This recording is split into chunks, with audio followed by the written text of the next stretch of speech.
여호와 이레 하나님을 감동시키는 믿음. 서로 인사합시다. 하나님을 감동시키는 믿음이 되십시오. 여러분, 감동이란 말은 깊이 느끼어서 마음이 움직인다, 이런 뜻이에요. 그러니까 내 마음이 깊게 강하게 어떤 사실에 대해서, 어떤 진실에 대해서, 어떤 사람에 대해서 그런 강렬한 느낌과 인상을 받는 것. 그래서 내 생각이 바뀌고 내 마음이 바뀌는 걸 우리가 뭐라 그래요? 감동이라 그래요. 어느 작은 교회에 새벽 기도를 혼자 하시는 목사님이 계셨는데, 어느 날 그 교회에 한 분 한 분 새벽에 기도하러 오신 분들이 생기시더라는 거예요. 처음에는 어떤 아주머니가 오셨는데, 이 아주머니는 이혼의 상처를 입고서 너무 사는 게 힘들고 괴로운데 앞에 교회 십자가가 있는 걸 보고 자기가 옛날에 다녔던 교회 생각이 나서 새벽에 이제 기도하러 나오는 거예요. 얼마 안 있다가 웬 중년 남자가 한 명 또 교회에 기도하러 오셨어요. 이분은 사업이 잘 나가고 아주 잘 살았는데 어느 날 동업했던 친구가 배신을 하고, 그래서 회사가 부도가 나고 망해서 가족들과도 헤어지게 되고, 그래서 이름도 모르는 이 도시에 와서 작은 여관방에서 지금 숨어 살다가 너무 사는 게 퍽퍽하고 힘들어서 자살을 하려다가 보니까 교회 십자가가 보이는데, 지난날 자기도 교회를 다니다가 안 다녔던, 그래서 마지막으로 그 교회 가서 기도를 좀 하자고, 그래서 교회를 새벽에 이제 찾아온 거예요. 그리고 또 한 명의 소녀가 교회를 나오는데, 이 소녀는 앞을 보지 못하는 소녀인데 부모님을 따라서 이곳에 이제 이사를 오게 돼서 하나님 앞에 기도하러 이 새벽에 이제 가장 집 앞에 가까운 교회라서 나오는 거예요. 목사님이 가만히 기도하면서 들어보니까, 뭐 들으려고 들은 게 아니라 자꾸 들리잖아요. 이 아주머니도 하나님 이러실 수가 있어요. 어쩌면 내 인생은 이래요. 뭐 이게 막 안 들으려도 자꾸 들리는 거예요. 중년 남자는 더 서럽게 울면서 하나님 어떻게 이럴 수가 있습니까? 세상에 살면서 어떻게 이런 일이 있을 수 있냐? 왜 나만 이러냐고. 그러면서 막 진짜 원망의 소리 막 그러면서 또 하나님 저를 한 번만 도와주세요. 저를 살려주세요. 뭐 이런 기도 소리가 많이 계속 들려오는 거예요. 그리고 그 가운데 앞을 보지 못하는 그 소녀는 조용하게 흐느끼면서 뭔지 모르겠지만 잘 들리지 않는 기도를 계속 하더라는 거예요. 하루, 일주일, 한 달쯤 지나니까 아주머니의 기도가 바뀌는 거예요. 왜냐하면 이 아주머니가 이제 매일 기도를 하다 보니까 저 앞에 기도 마치고 가는데 웬 어린 소녀가 앞도 보지 못하면서 이렇게 이제 더듬으면서 나가는 걸 본 거예요. 그러니까 그걸 보는 순간, 야, 내가 이혼하고 내가 이런 꼴이 됐지만, 야, 저 어린 소녀보다는 내가 얼마나 행복한 사람일까. 그러면서 그 아주머니의 기도가 바뀌기 시작한 거예요. 하나님 감사합니다. 저는 아직도 가진 게 많습니다. 그리고 이 사업에 친구의 부도가 나고 도망왔던 이 사람도 나는 죽으려고 했었는데 저렇게 앞도 못 보는 소녀도 저렇게 뭔가를 기도하며 신앙을 끈을 잡으려고 하면서 하나님께 기도하면서 저렇게 살려고 발버둥치는데, 나 하나 믿고 기다리고 있는 내 가족들이 있고 내 아내가 있는데 내가 힘을 내야겠다고 이러면서 이제 이렇게 이제 그들의 기도가 막 바뀌기 시작한 거예요. 그래서 어느 날 목사님이 새벽 기도가 마친 다음에 이 세 분을 저기 안 바쁘시면 저랑 차 한잔 하시자고. 그랬더니 이제 세 분이 이제 처음으로 이제 목사님하고 이제 예배당에서 이제 이렇게 같이 모여서 이제 있는데 이제 서로 이제 자기 얘기들을 다 하더라는 거예요. 이제 중년 남성도 그래서 제가 이렇게 기도했고 아주머니도. 근데 다들 궁금했어요. 이 소녀는 도대체 무슨 기도를 할까? 그랬더니 그 소녀가 드디어 입을 띄었어요. 저는 하나님 앞에 제가 비록 앞은 보지 못하지만 하나님 제가 귀를 들을 수 있고 또 제가 걸을 수 있고 제가 말할 수 있고 그리고 하나님을 믿을 수 있어서 너무 감사하는 기도를 매일 드렸다는 거예요. 그리고 기도를 하는데 저 아주머니의 슬픈 소식, 저 아저씨가 울면서 하는 그 마음들을 하나님께서 위로해 주시고 다시 하나님께서 저들을 만나 주셔서 저분들이 하나님 안에서 소망을 품고 해달라고 그렇게 기도했다는 거예요. 그리고 이 작은 교회를 하는 목사님에게도 하나님께서 좋은 성도들을 붙여주셔서 하나님 모두가 다 감사하고 행복하게 살 수 있게 해달라고 그 기도를 하면서 자기는 날마다 울었다는 거예요. 감사해서. 이 말을 들으면서 목사님도 이 아저씨도 이 아주머니도 너무나 부끄럽기도 하고 그러면서도 내가 세상을 어떻게 살아야겠구나, 내가 다시 힘을 내서 더 열심히 살아야겠구나 하고서 마음에 큰 감동을 받았다는 그런 이야기가 있어요. 오늘 본문의 말씀에도 여러분 하나님께서 갑자기 백세에 주신 아들 이삭을 바치라고 아브라함에게 나타나셔서 말씀하셨어요. 여러분 세상에 어떤 아들이 더 귀하지 않겠습니까?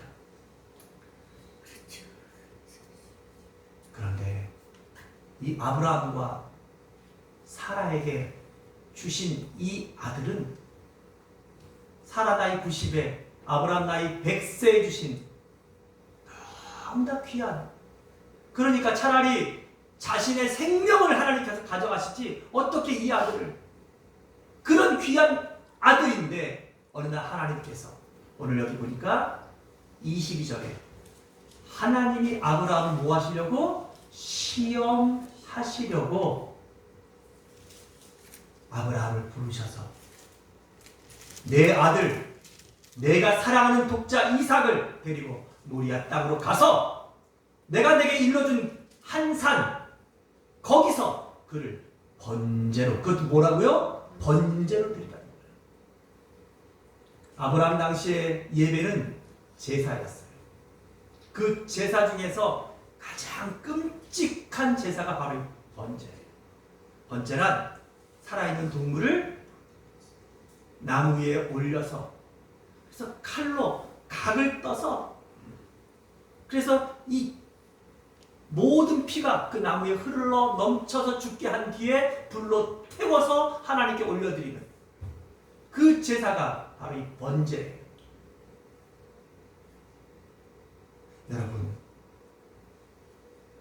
아브라함이 아는 하나님은 절대 그런 하나님이 아니세요. 여러분과 내가 아는 하나님은 절대 그런 하나님이 아니세요. 아멘. 아멘.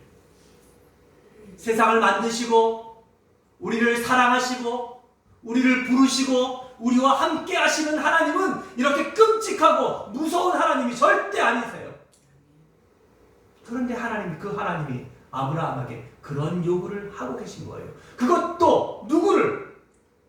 생명과도 같은 하나밖에 없는 아들 독자 이삭을.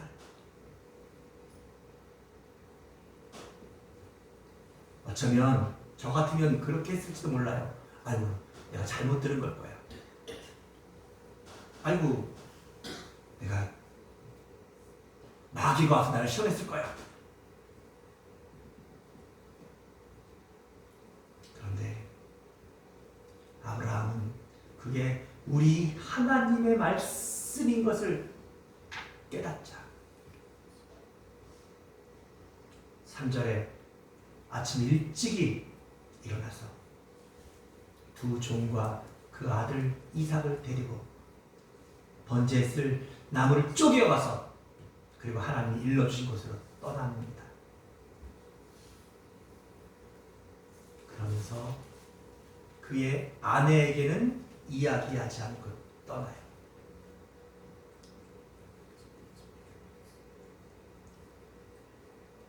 그리고 그 여정이 무려 사흘길이에요. 3일길이에요. 3일 동안을 그 아들을 데리고 떠나요. 가요. 여러분,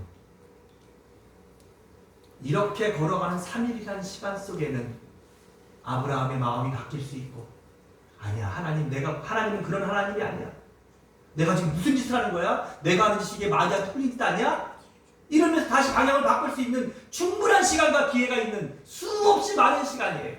아마 이 3일 동안 제가 저같이 부족한 아버지라도 만약에 그런 상황에서 내가 내 아들을 데리고 하나의 번제를 바치러 가는 3일 동안에는 아무리 피곤해도 잠을 잘 수 없을 거예요. 내가 내 아들을 죽여야 돼요. 드디어 3일 길이 다 가서 하나님께서 말씀하셨던 그 산 앞에 도달했어요. 아브라함은 종들에게 여기서 기다리라 하고서 지고 온 나무를 그의 아들 등에 메고 아들과 함께 하나님이 지시할 산 위로 올라갑니다. 그리고 자기는 불과 칼을 손에 들고 올라갑니다. 근데 아들이 보니까 좀 이상한 거예요. 왜냐하면 이 아들도 아버지와 함께 많은 제사에 참여했고 또 그 아버지를 통해서 제사하는 법들을 같이 드리면서 뭐 하는 거예요? 그 제사하는 법을 배우는 거죠. 그렇죠? 그래서 우리가 예배를 드릴 때에도 우리 어른끼리 예배를 드리는 이 예배도 중요하지만 여러분, 예배는 그렇게 드리는 게 아니에요. 예배는 우리의 자녀들과 또 그 자녀의 자녀들이 함께 예배를 드리면서 할아버지, 할머니가 드렸던 그 예배, 어머니, 아버지가 드렸던 그 예배를 그들이 보고 그들이 배우고 그들이 또 그렇게 하나님께 예배를 드리는 것이에요. 자, 그런데 그 전에는 모든 제사를 드릴 때 가장 중요한 게 있어요. 뭡니까? 제사 드릴 제물이에요. 순전한 양이나 순전한 짐승이 있어야 되는데 그게 없는 거예요. 나무도 있고 그 짐승을 잡을 칼도 아버지가 손에 들고 있고 그걸 태워 죽일 횃불도 아버지가 손에 들었는데 짐승이 없는 거예요. 양이 없는 거예요. 그래서 이 아들이 오랜 침묵을 하다가 드디어 아버지에게 물어요. 아버지, 그런데요, 아니 나무도 있고 불과 칼도 있는데 근데 하나님께 드릴 번제할 어린 양은 어디 있습니까? 어디 있나요? 그게 없네요, 아버지.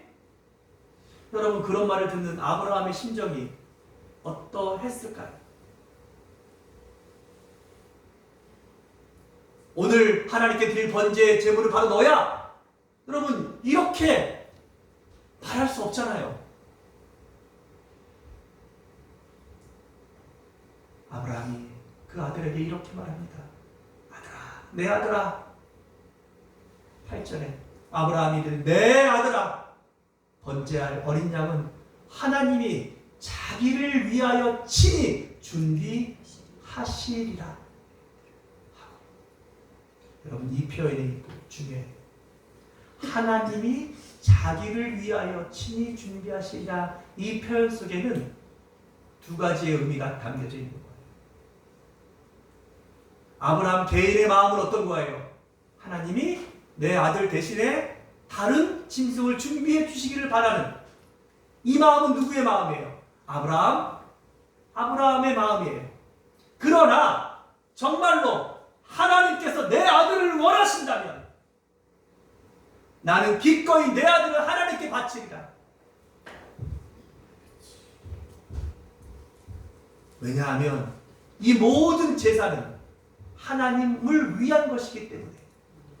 그래서 지금 아브라함이 하는 말이 뭐예요? 하나님이 하나님 자신을 위하여, 하나님 자기를 위하여 친히 준비하시리라 라고 말하고 있는 거예요.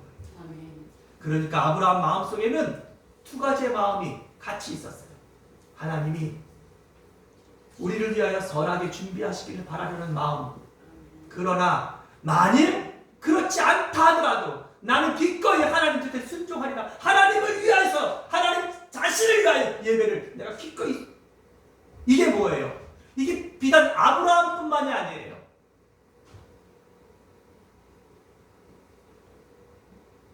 여러분, 다니엘과 세 친구들도 사자굴 속에 들어가고 풀불 속에 들어갈 때 하나님이 건지실 것을 믿었어요. 그러나 그건 누구의 마음이에요? 내가 생각하는 결말이에요. 하지만 진짜 그들의 위대한 믿음의 특징은 뭐예요? 그렇게 하지 아니하실지라도, 그리 아니하실지라도, 그러면서 불 속에 들어가고 그러면서 사자굴 속에 들어가는 거예요. 여러분, 그런 믿음이 하나님을 감동시키는 거예요. 그런 믿음이 될 때 하나님이 더 급해지시는 거예요. 드디어 산에 올라가서 이제 나무를 제단에다 놓고 나무를 버려놓고 그 위에 아들을 묶어요. 근데 신기한 건 뭐예요? 이 아들을 그 제단 위에다 올려서 묶는 거예요. 여러분, 이 아들이 바보가 아닌 이상은 이 아들도 이제는 뭐 하는 거예요? 눈치챈 거예요. 우리 아버지는 지금 나를 하나님께 제물로 드리는구나. 하나님이 나를 제물로 원하시는구나. 근데 성경 어디에도 이 아들을 나무에 묶는 아버지와 그것을 반항하는 아들의 모습은 나오지 않아요. 또 왜 그렇게 한다 묻지도 않아요. 이건 무슨 말일까요? 이삭은 그의 아버지 아브라함을 그만큼 존경하고 인정하는 것이고, 더 나아가서 이삭의 믿음 또한 하나님 말씀에 순종하는 위대한, 그러니까 이건 지금 아브라함만 하나님을 감동시키는 믿음이 아니라 이삭, 그가 더 하나님을 감동시키고 있는 거예요. 아버지가 하시는 이 이해할 수 없는 일에 여러분 생각해 보세요. 이때 아브라함 나이가 최소 120에서 130 이상 정도 됐어요. 그리고 그렇다면 이 아들 이삭은 20살에서 30세. 보통 우리는 이 장면을 예수님이 십자가 달리는 그 십자가의 모형이라 생각해서 이삭의 나이가 거의 한 30대쯤 됐을 거라고 생각해요. 어쨌든 여러분, 이 피 끓는 이 젊은이의 심과 이 젊은이의 반항을 늙은 아버지가 이겨낼 수 있겠습니까? 그렇게 제단이 만들어지고 그렇게 번제 위에 묶입니다. 그리고 아브라함은 주저하지 않고 칼을 들어서 하나님의 명령대로 이 아들을 잡으려고 합니다. 그때 하나님께서 천사를 보내서 사자를 보내서 급히 말씀하십니다. 그 아이에게 손을 대지 마라. 네가 네 아들 내 독자까지라도 내게 아끼지 아니하였으니 내가 이제야 내가 하나님을 경외하는 줄을 아노라. 12절 말씀이에요. 한번 따라합시다. 네가 이제야 하나님을 경외하는 줄 아노라. 여러분, 하나님이 아브라함을 시험하신 이유는 뭐예요? 아브라함이 얼마나 하나님을 경외하는지, 그의 아들 이삭이 얼마나 하나님을 경외하는지 그것을 알고 싶으셨던 거예요. 이삭의 생명을 원하는 것이 아니라, 그리고 이방 종교의 그 무지막지하고 이해할 수 없는 이런 이상한 예배를 원하신 것이 아니라, 그리고 아브라함이 그제서야 눈을 들어보니까 이미 한 순양이 그 뿔이 숯불에 걸려있는 것, 그러니까 하나님은 그 순양을 미리 준비해 놓고 계셨어요. 그래서 아브라함은 그 순양을 가져다가 아들을 대신하여 번제를 드리고, 아브라함이 아들에게 말했던 것처럼 하나님께서 준비하실 거야 하는 그 말씀이 이루어진 것을 보면서 그가 하나님 앞에 제사드렸던 그 땅 이름을 여호와 이레라, 하나님의 산에서 준비되리라. 아멘. 근데 이게 중요한 것은 뭐냐면 준비되었다가 아니에요. 준비되리라. 아멘. 마치 이것은 아브라함이 이삭을 산 위에 올라가면서 하나님께서 준비하실 거야, 하나님이 자기를 위하여 준비하실 거야 라는 말과 같은 의미인 거예요. 지금은 준비가 안 됐지만 하나님은 반드시 준비하실 거야 라는 것을 모아요 믿는 믿음의 고백이 바로 여호와 이레라는 것이에요. 그때서야 하나님께서 이제 천사를 보내서 두 번째 아브라함을 불러서 그에게 복을 주십니다. 네가 큰 복을 받고 네가 번성하여 하늘의 별과 같이 되고 내 자손들이 바닷가의 모래같이 될 것이다. 그리고 너의 씨가 그 대적의 성문을 차지할 것이다. 내 씨로 말미암아 천하 만민이 복을 받으리라 라고 하나님께서 그와 그 자손에게 복을 주십니다.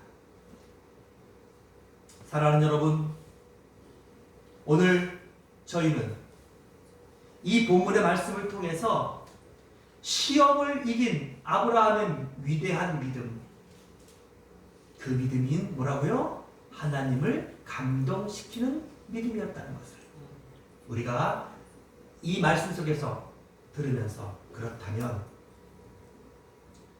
여러분, 하나님을 감동시킨 아브라함의 믿음의 특징은 무엇이냐 하는 것을 몇 가지를 생각해 보려고 합니다. 첫째는 한번 따라합시다. 시험을 이기는 믿음이었다. 여러분, 하나님을 감동시키는 아브라함의 믿음의 첫 번째 특징은 따라합시다. 시험을 이기는 믿음이다. 여러분, 세상에 시험을 좋아하는 사람은 아무도 없어요. 우리가 살면서 여러 가지 시험들을 만나요. 물질에 관한 시험도, 건강에 관한 시험도, 돈에 대한 시험도, 같은 말이죠, 참. 그리고 또 어떤 관계에 관한 시험도, 그리고 우리가 생각지도 못한 이런 아브라함 같은 이런 시험들도 만날 수가 있어요.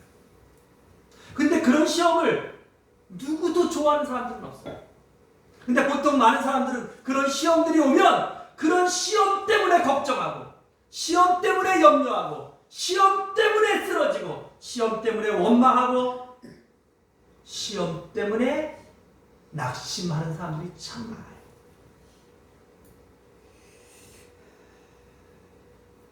그 시험 때문에 때로는 교회를 떠나기도 하고, 그 시험 때문에 믿음을 저버리기도 해요.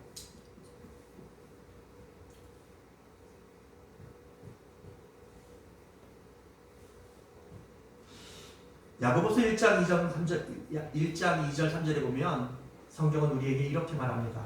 내 형제들아, 너희가 여러 가지 시험을 만나거든 온전히 기쁘게 여기라.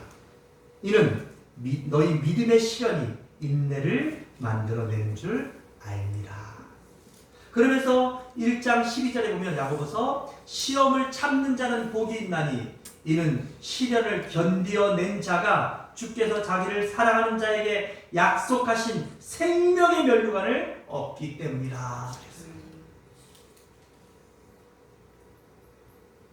여러분, 아브라함도 시험을 받았고 이삭도 시험을 받았어요. 그의 온 집안이 이 하나님께로부터 오는 시험을 받았어요. 그런데 오늘 이 아브라함과 이삭과 이 아브라함의 집안은 그 시험 때문에 낙심하고 그 시험 때문에 절망하는 것이 아니라 그 시험을 어떻게 했다고요? 이겨냈다는 거예요.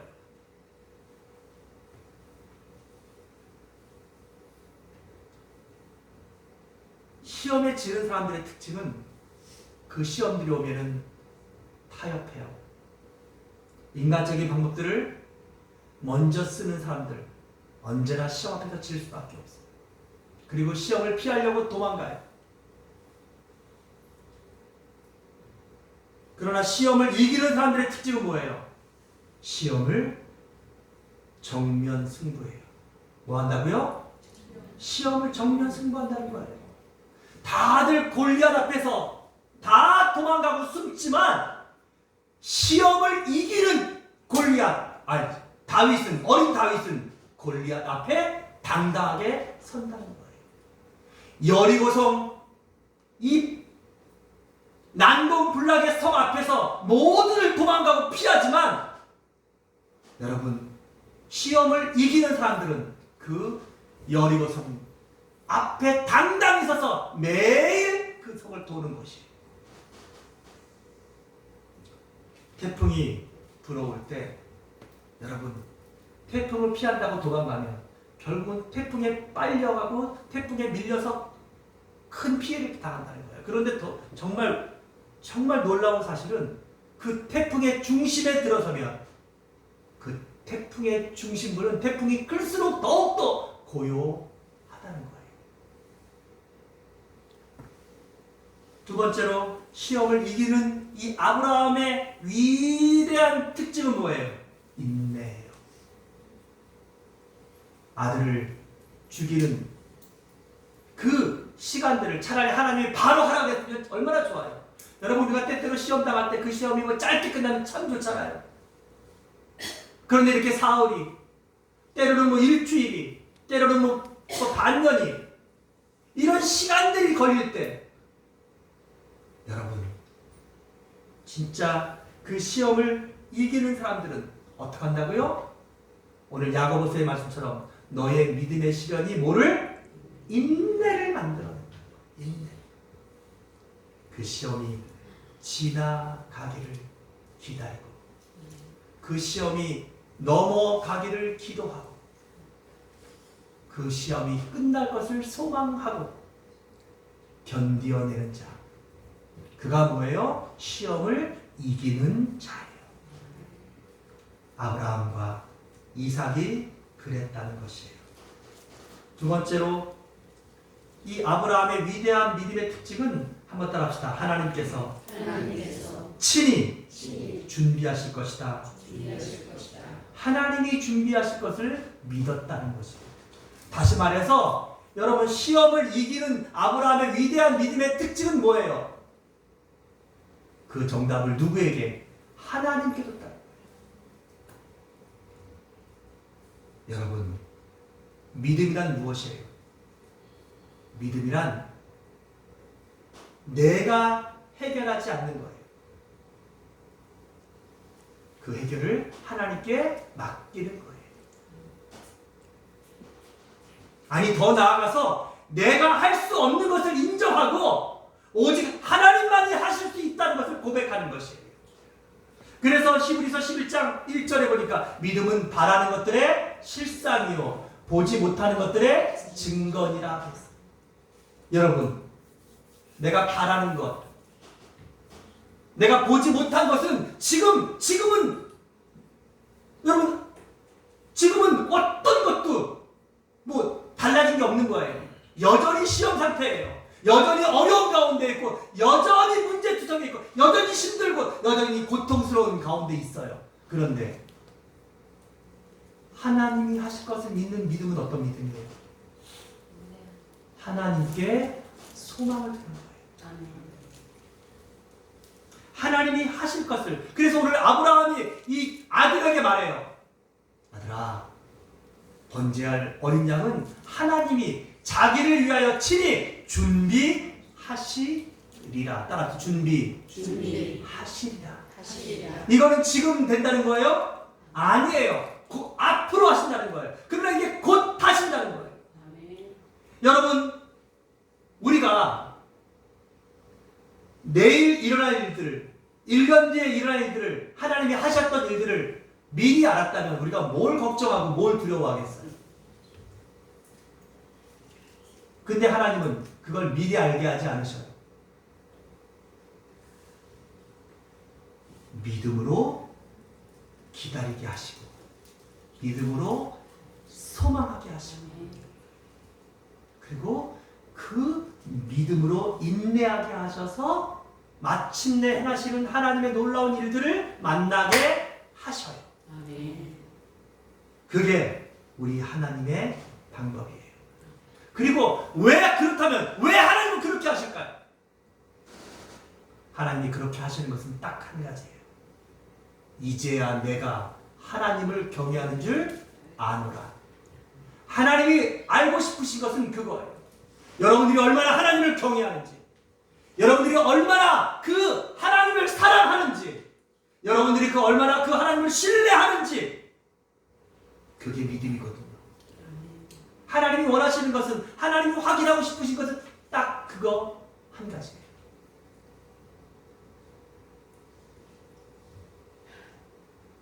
여러분 하나님을 사랑하십니까?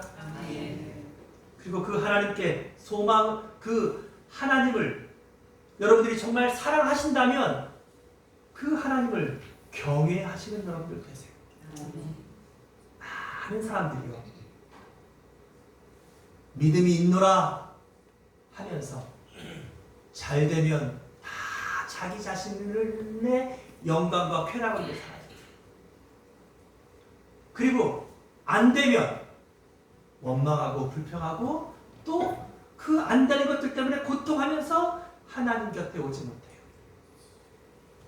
그러면서 나는 하나님을 믿는다고, 나는 하나님을, 여러분 그건 하나님을 경외하는 것이 아니에요. 그건 하나님을 참 우습게 여기는 것이에요. 여러분 하나님은 결단코 긍휼히 여김을 받지 않으세요. 하나님은 여러분 자신에게, 여러분들에게, 사람들에게 속지 않으세요. 그러므로 우리가 자기 자신에게도 진실해야 되고 다른 사람들에게도 진실해야 되지만 우리가 그 하나님께만큼은 정말 뭐 해야 돼요? 진실해야 돼요. 그게 진짜 믿음인 거예요. 하나님이 우리에게 찾으시는 믿음, 하나님을 감동시키는 믿음은 바로 그런 믿음인 거예요. 어떤 상황에서도 내가 하나님을 신뢰하고, 내가 어떤 상황에서도 하나님을 믿는 것, 하나님께 소망을 두는 것, 이런 믿음이 있을 때 하나님이 감동하시고, 하나님이 일하시고, 하나님이 도와주시고, 하나님이 역사하시는 거예요. 마지막 세 번째로 이 아브라함의 믿음의 특징은 무엇입니까? 따라합시다. 아브라함은 순종의 사람이었다. 여러분 하나님을 감동시키는 믿음의 실제, 그러니까 그 믿음이라는 것은 뭘로, 어떻게 우리가 하나님 앞에 보일까요? 그게 바로 순종이에요. 오늘 이 아브라함은 하나님의 말씀을 이해할 수 없었어요. 그렇잖아요. 아니 내 아들을, 그것도 하나님이 선물로 주신, 약속으로 주신 이 백세에 얻은 귀한 아들을 하나님이 번제로 바치래. 이 말씀을 어떻게 이해해요? 그러나 그것이 누구의 말씀이에요? 하나님의 말씀이고 하나님의 명령이기 때문에 순종해요. 이 아들도 내 아버지가 나를 죽이려고 해요. 근데 내 아버지가 나를 죽이려는 이유가 뭐예요? 하나님이 나를 번제물로 바치신다는 것을 알았어요. 여러분 이게 젊은 아들이 이걸 이해할 수 있겠습니까? 그런 하나님, 만약에 하나님이 정말 그런 분이라면 여러분 우리가 하나님을 믿겠습니까? 상식적으로? 그러나 오늘 이 이삭도 그 하나님께 순종하고 누구에게 순종해요? 자기 아버지 아브라함에게 순종해요. 그의 아내 사라도. 여러분 자기 남편이 지금 갑자기 아들을 데리고 이 이야기를 얼마 있다가 몰랐겠습니까? 그러나 여러분 사라가 쫓아왔어요? 안 된다고 와서 막 이 일들을 틀었어요? 그건 무슨 말일까요? 지금 사라도 하나님의 뜻을 알고 순종하며 조용히 하나님이 하실 것을, 하나님이 선하게 하실 것을 기도하며 지금 이 남편과 아들을 기다리고 있다는 것이에요. 그게 뭐예요? 그게 위대한 믿음의 행동인 것이에요. 순종이란 머리가 아니에요. 순종이란 말이 아니에요. 순종이란 이렇게 삶에서 그 말씀을 실천해내는 것. 하나님의 말씀을 그 삶에서 뭐 하는 것? 이루어 드리는 것. 이게 진짜 순종이라는 것이에요. 그래서 사무엘상 15장 22절에 사무엘이 이르되 여호와께서 번제와 다른 제사를 그의 목소리를 청종하는 것을 좋아하신 같이 좋아하시겠나이까? 순종이 제사보다 낫고 듣는 것이 순양의 기름보다 나으니라고 했어요. 하나님을 감동시키는 위대한 아브라함의 믿음은 하나님의 말씀에 순종했다는 것입니다. 이해할 수 없지만 하나님의 뜻에 그분 앞에 순종했다는 것이에요. 듣고 이해되는 것만 순종하는 것이 아니라 때로는 듣고 이해 안 되는 것도 순종할 수 있고 더 나아가서 도무지 이해할 수 없는 아들을 번제로 바치라는 이런 일까지도 순종하는 그 아브라함의 믿음에 하나님이 감동 안 하실 수가 없는 거예요.